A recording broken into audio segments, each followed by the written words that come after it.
up, everybody? Welcome to another episode of the Trust Your Board podcast. My name is Stephen Wright, joined by Mr. William Monroe. Will, how you doing?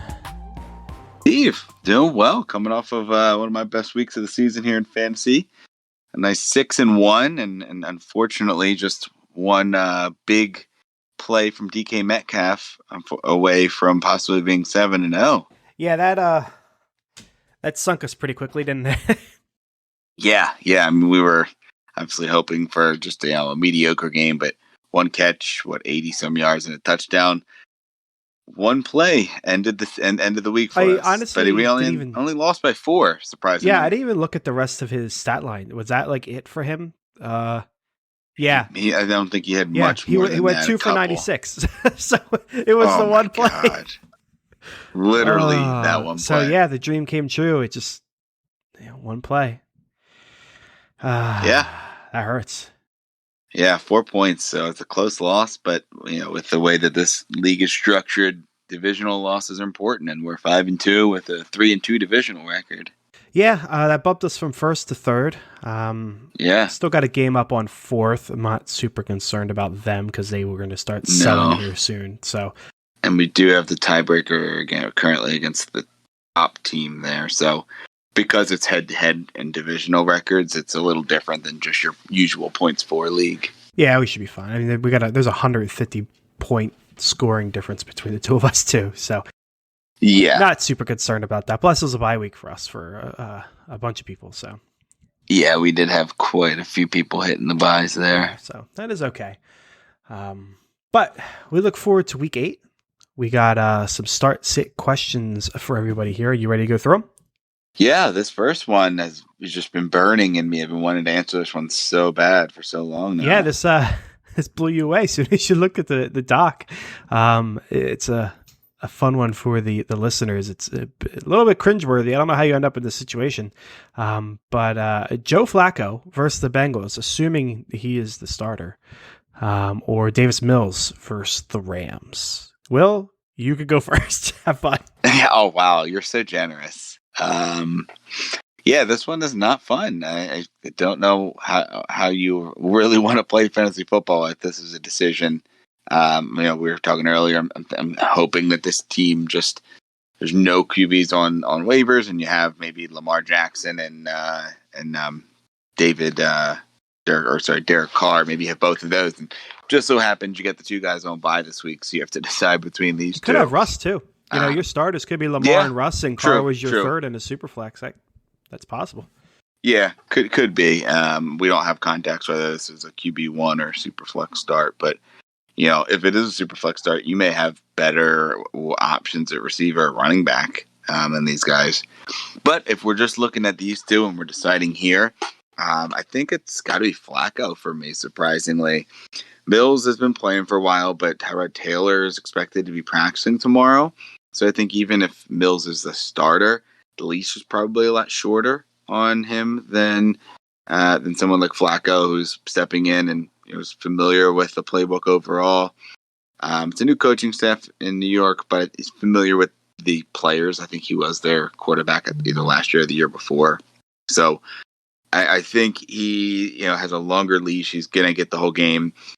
Got better skill players around him, I think. Obviously, Brandon Cook's probably the best skill player on both of those teams, but you still have Jameson Crowder, who's reliable, Corey Davis, who's shown that he can still do it this year when given the opportunity, and a couple of young guys with Elijah Moore and the running backs there. So I just like the overall weapons with Flacco, and the Bengals D is good, but the Rams D is better. I don't want to try to figure out Mills against the Rams, so I will take Flacco in this one. Yeah, I agree 100%. I mean, if you're in this situation, it's just whatever guy might get you 20 points, and I think that's Flacco. Davis Mills has done it once. I mean, he had a really good game against New England. That's impressive. So he's certainly capable, I guess, but I really don't want to have him play up against the Rams and their front line and Jalen Ramsey. It's terrifying. Yeah, it's not good. He's going to get eaten alive, I would imagine. And 3 points last week, 6 points a week. He had that 30 week He also had a -4 the week before. I just no. Flacco will probably get you 15, 20 points, and hopefully that's good enough. So yeah, I'm with you. I'll stick with Flacco. All right, next QB here, Sam Darnold at the Falcons, Carson Wentz at home for the Titans. Not Flacco. Wow, Darnold. It's an interesting matchup for him, but he's just been trending in the wrong direction, and I don't know if I want to try to catch the falling knife. I mean, it seems like the week to do it, but it just hasn't been good. And meanwhile, Wentz, as much as we, joked about him and, the interception last week, from a fantasy perspective, he's been pretty consistent. He tends to get you over 20 points every week. There's nothing wrong with that. The Titans are hot right now, so maybe that'll be a higher scoring game potentially. So I will stick with Wentz. It's just I have more confidence there than I do in Darnold right now. Yeah, and I think this is, as we talked about yesterday, kind of a must-win game. Tennessee, is up, I think, 2 games on them in the division, so they don't have the tiebreaker. They've already lost to Tennessee, so I think you really need to win this game if you're Indianapolis. And obviously, another divisional matchup on the other side, but I just think that there's a little more juice going in Indianapolis right now, whereas, as you mentioned, Sam Darnold is working in the wrong direction. Hopefully he can get right, but maybe that doesn't happen until they get McCaffrey back and run the ball a ton, and he can kind of work back into that play action game where the defenses just really have to respect CMC. So it's going to be pretty easily Carson Wentz for me here. Cool. And that's all we got for quarterbacks here today. We're moving over to the running back position. Starting with the standard scoring, we're picking 2 people here. We got Antonio Gibson at Denver, Khalil Herbert at versus San Francisco, and Deontay Johnson versus the Steelers. Yeah, all these guys have, I'd say, average to poor matchups.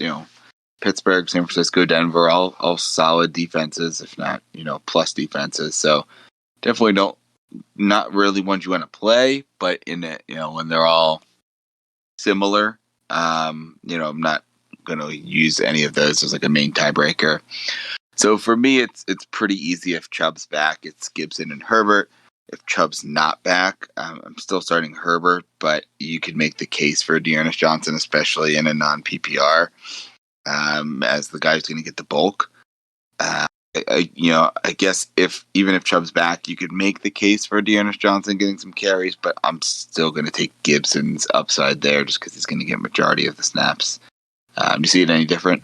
No, I see it the exact same. I can't go. Everything looks good for Chubb so far. There's a lot of week left, so I can't see something going wrong. Maybe they do ease him in, and it's like a 50-50 split. But even if Chubb's out, Pittsburgh, one of the better defenses against the running back. Pass. So yeah, I'm with you. I'll take Gibson and Herbert here. Yeah, and it's they all play Sunday, so you'll know that ahead of time. Yep, absolutely. It's a pretty easy one. Next one here, Will. Half point PPR. We have Booker at Kansas City or Gaskin at Buffalo. Yeah, I think the matchup would lend toward Kansas City. That's the Monday night game. But I lean Gaskin, especially with the news that Malcolm Brown is going to be going on IR, not going to be active. I think you're going to be able to get, really the lion's share of the work. I know he was probably getting majority of them, but Malcolm Brown's kind of earned that reputation of a veteran back that's going to get some carries. Even in a tough matchup against Buffalo, he is able to get passing down work as well. So I'm going to go with Gaskin here in this matchup. How about you? I'm on the opposite end. I do think it's interesting, though. I never really considered the pass catching part for Gaskin. I just look at the matchup and think this isn't going to end well. But that could be a good thing for him from the pass catching standpoint. But I think I'll stick with Booker here. That matchup, we talked about the waiver show, could be very interesting, just given how the Kansas City defense has been playing. So I will stick with Booker there. All right. And our last running back, a full PPR, Michael Carter versus the Bengals, Alex Collins versus the Jaguars. This one is surprisingly easy for me. I think it might be surprising. I don't know, but I'm going with Carter. Bengals defense, pretty good. Not the best, not the worst. They're kind of in the middle somewhere. But they're solid. But, if they're going to be rolling out of Joe Flacco or whoever else the quarterback is, I should know the name he played, but I don't know. Mike White. Yeah, there you go. Yeah, I think so. I would assume are going to be relying on the run game. And that's a few different people. This isn't like just Dalvin Cook getting 90% of the touches. It's going to be a few different people, but I imagine there'll be enough for Carter to have a good day. Meanwhile, Collins could be great, but I just don't trust the situation there. Collins this week, somebody else next week. They're spraying the ball around to everybody but DJ Dallas. So I'm less trusting of the situation. So I'll stick with Carter. Yeah, I'll go with Carter as well. I think the game script probably works for both of them, right? You imagine Seattle goes up on the Jags, but maybe not, right? So then maybe that one's a little more neutral. Whereas we're imagining that the Bengals are going to be up. And Michael Carter has proven to be a receiving back. I know he could do both in college, but he last game 8 catches on 9 targets. I don't know that we're going to expect that, but he's had 3 targets in every game this year, except for week 1. He's had 2 targets, so getting a couple of catches. He's going to have the opportunity after the bye week, 8 of 9. So maybe he really can step it up. But double-digit carries in 4 or 5 weeks here. I just think that he's really starting to take a grasp of that starting role. They definitely have some solid backup options there, but I think he's the one that they want to get involved, and he can definitely catch the ball out of the backfield. So PPR, I think Michael Carter makes the most sense. Perfect. Moving over to wide receivers, another standard scoring. Brandon Cooks versus the Rams or Amari Cooper at Minnesota. Yeah. Cooper coming off the bye, and then Cooks coming off of probably his worst game of the year. I think he only had like 20-some yards, a couple catches. It's surprising to see him, play so poorly, even, in a matchup where he's typically getting the volume, not a great team. But yeah, don't love the matchup here going up against the Rams and Jalen Ramsey. And we talked about Davis Mills. You're still starting Cooks in certain weeks, even though you're not going to touch Mills. This is one that I probably, if I have a better option, I'd want to look the other way because of the defense that you're going to get the Rams there. So I like the potential shootout of Minnesota and Dallas.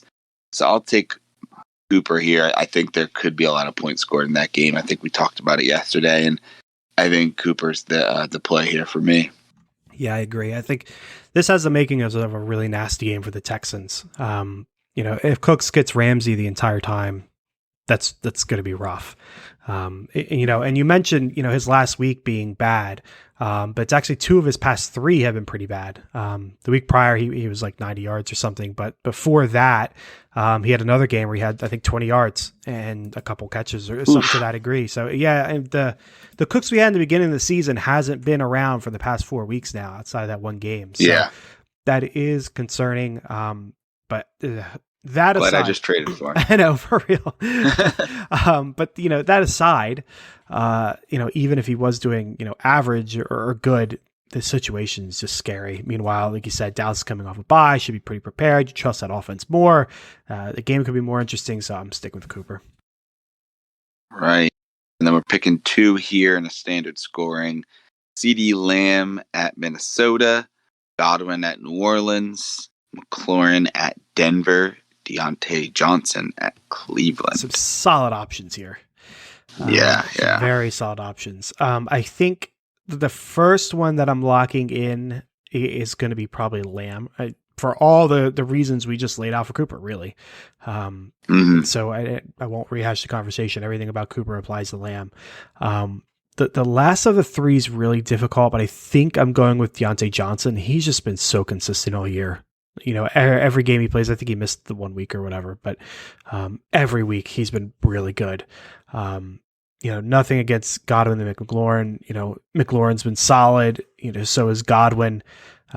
We've talked about the Tampa offense before. Godwin's probably the better upside play. If maybe he gets 3 touchdowns and 100 yards or something, or maybe it's a week for somebody else to shine or something to that degree. So I'm going with Lamb and Deontay, but I really don't think you can go wrong picking any of these options. Yeah. I mean, and all of these guys seem like good flex plays as well if needed. But I think I lean McLaurin. If you want to take your shot on some upside, I don't mind going with Godwin because you could have the top corner for New Orleans likely sticking Mike Evans. I can't remember his name, Steve. Lattimore, who has shut down Mike Evans before. Yeah, he is like the Mike Evans kryptonite. So we're likely going to see that again.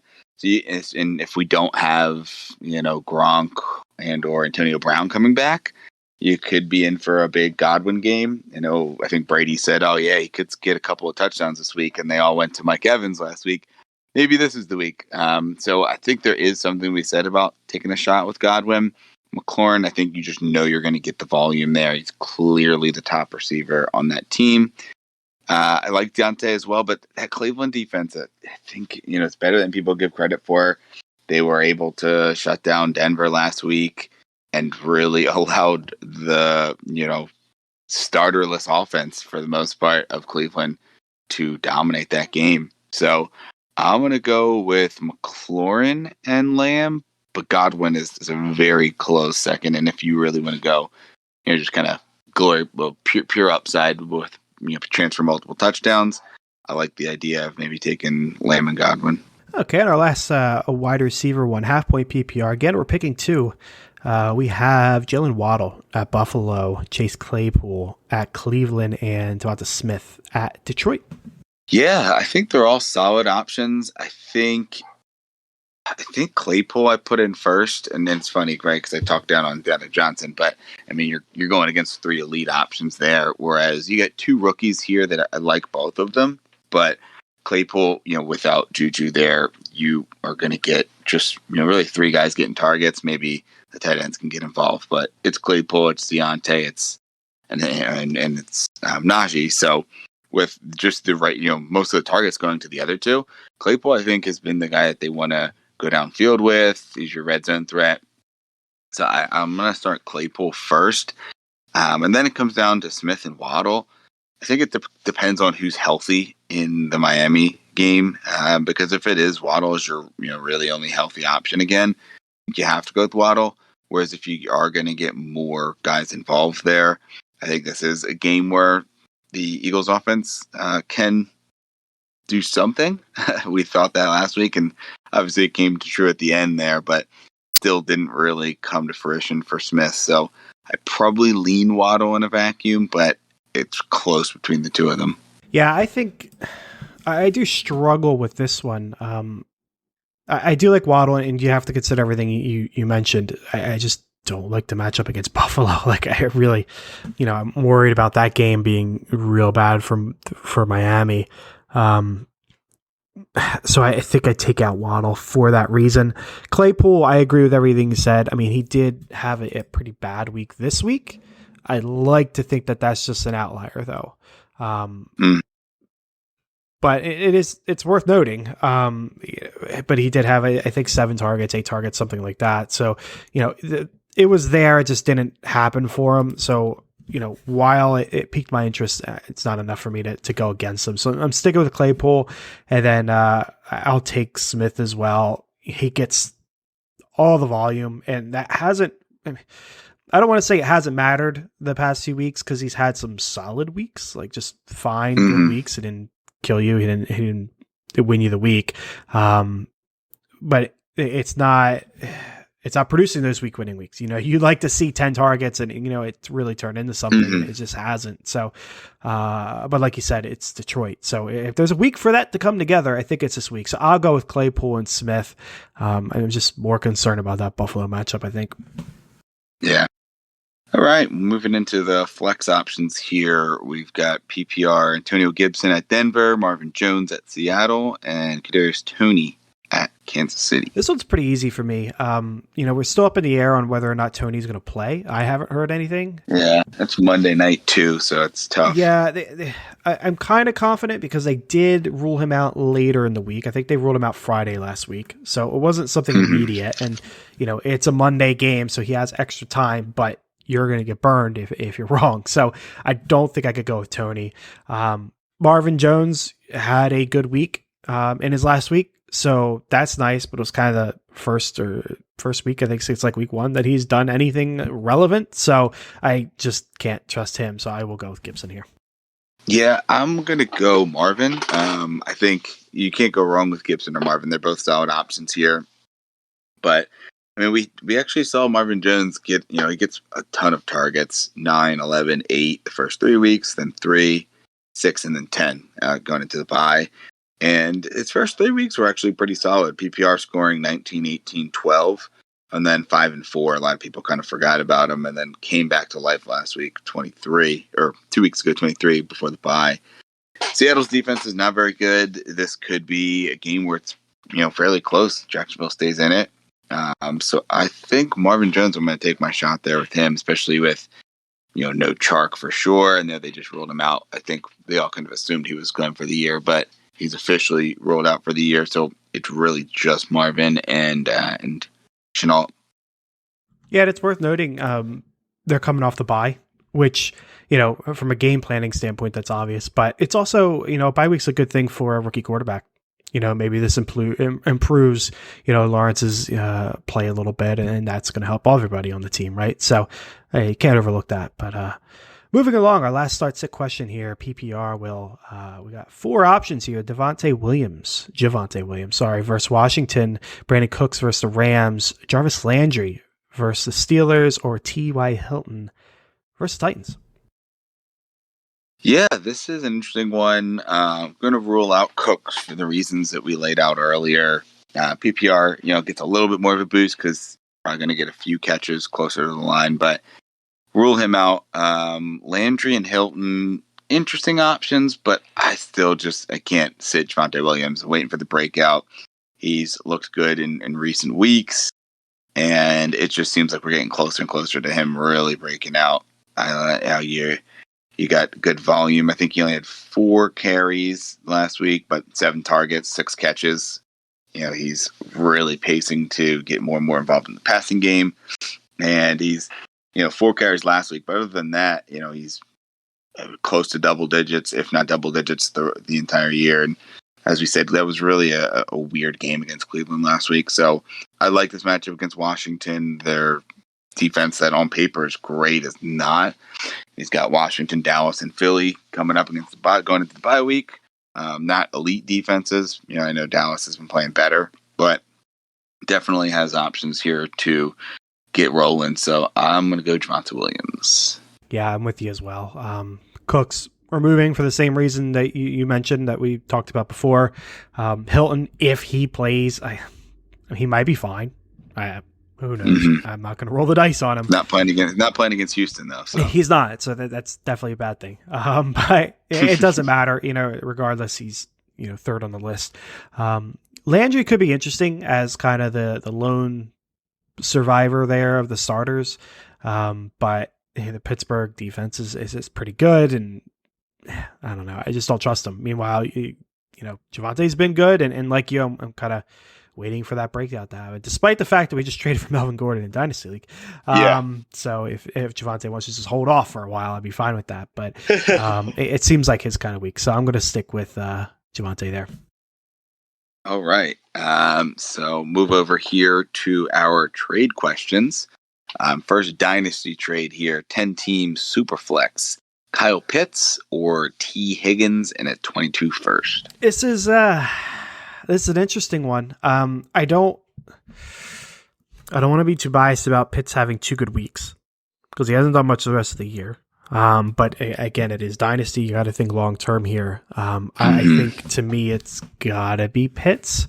In a 10-team league, you kind of want a more elite tight end, and that's what you're hoping he is going to be. And then, it's too late in the season to be doing this comparison, but if I'm thinking back to rookie drafts where Pitts was going like 102, 103, a random first and Higgins get me up there, maybe not, but especially, with Chase going and that really hurt Higgins. So, from a draft standpoint, it seems Pitts, and, with him, showing something, I think it still leans Pitts. Now with that in mind, Burrow has looked good and he's been good. So, maybe long-term Higgins is a really good wide receiver too for the team, but I think I got to go with Pitts here.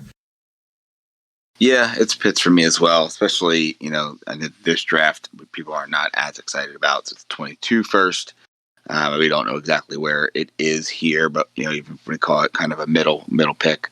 Like you said, I don't think, a future first and Higgins would get you the 102, 103 last year where Pitts ended up being drafted in a lot of leagues. So I think it's definitely Pitts here for me.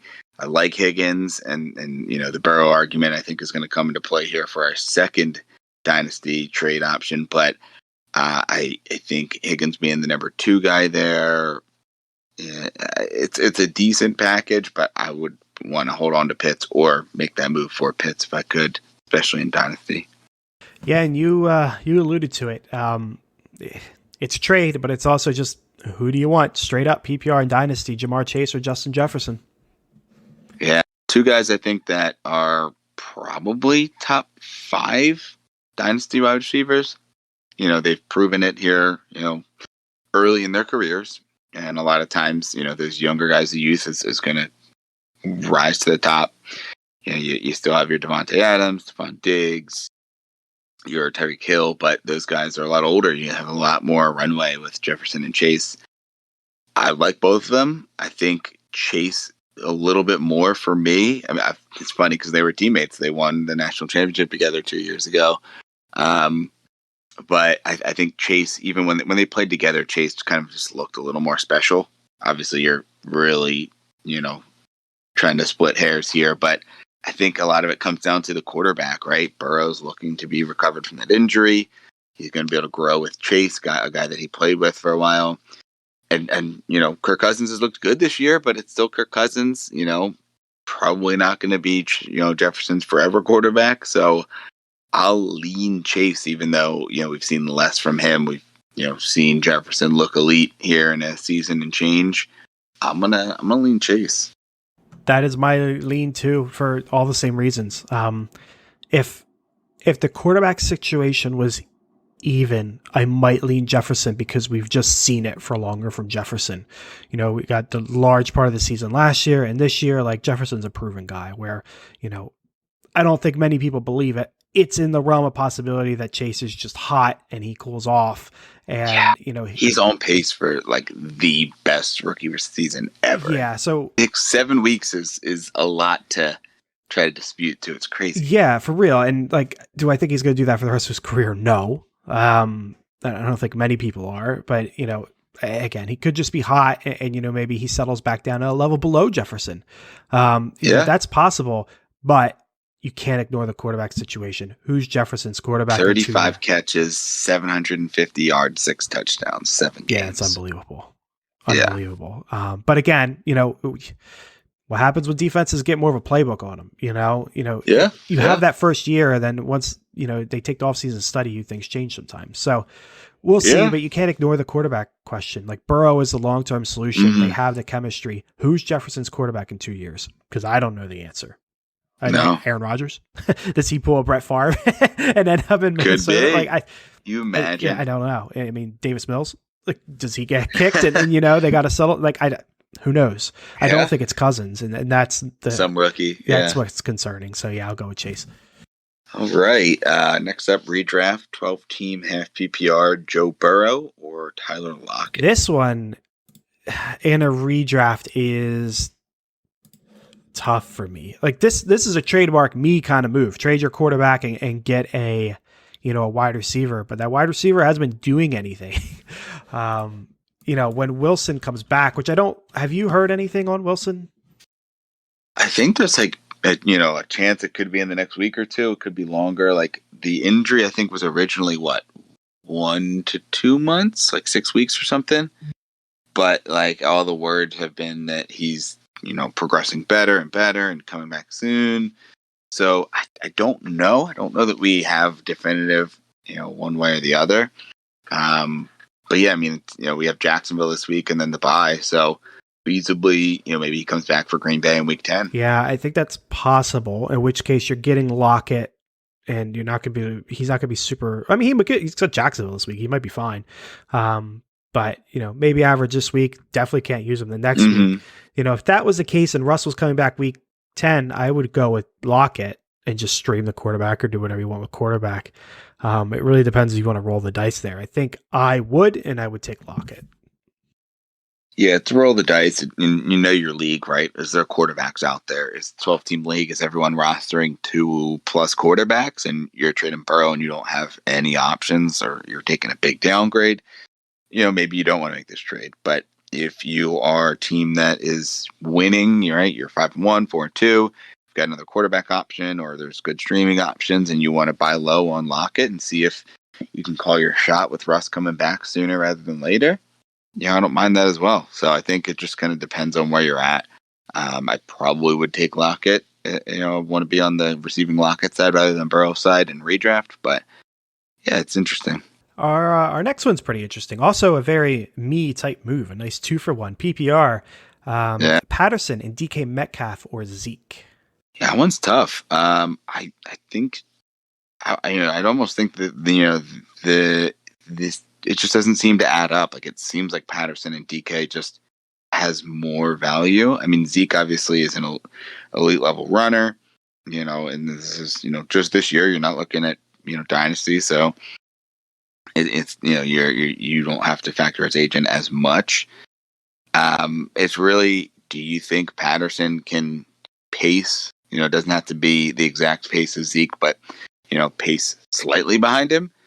Because you're getting, a top 10 level quarterback or receiver with DK Metcalf.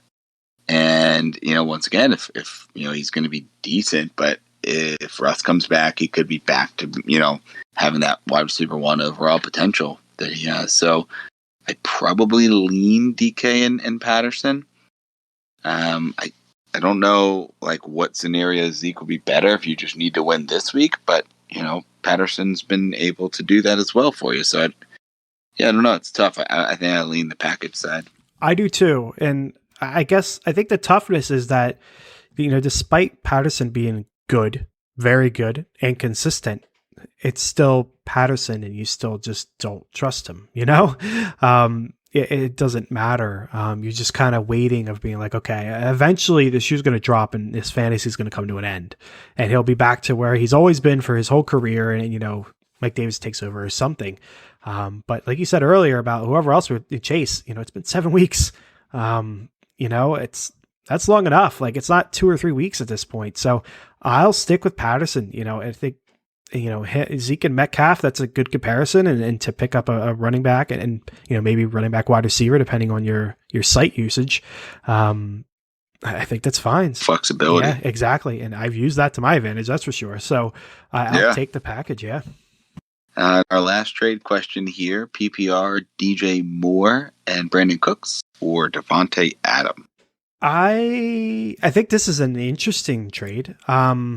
I think I would go with the Devontae Adams side. It seems pretty fair. DJ Moore has come back to earth since his first 4 weeks where he was just amazing. Of course, that kind of coincides with the fall of Sam Darnold. So, part of your opinion of Moore is going to come down to how you think Darnold's going to turn it around, or if he can turn it around. And then we talked about Cooks, at length. So I think I'd be willing to pair those two together to get an Adams. Again, it's a shame you're going to be missing the week for him, given the COVID situation. And I don't think Green Bay's had their bye yet. Don't believe so. Yeah, no. So you're going to lose 2 weeks from him at least. There's also another injury, so that's a shame. But I think I'd still take Adams here. Yeah, it probably factors into why you may be able to get this trade done too, right? Because Cooks, as we've said, he had a couple nice weeks earlier, and he's getting volume, but just doesn't seem like the difference between Adams and Moore. I like DJ Moore, but Adams is just, he's an elite receiver. He's a top 3 guy, arguably top 1 with one of the best quarterbacks in the league. Just seems like you'd have to, pay more than Cooks for that upgrade. Yeah, I agree. Makes total sense. Yeah. And that's going to be our last trade question there, Will. So that is going to take care of today's episode. All right. Yeah, so thanks for listening for everyone. Tune in next week for more waivers, more start sits. Good luck and trust your board.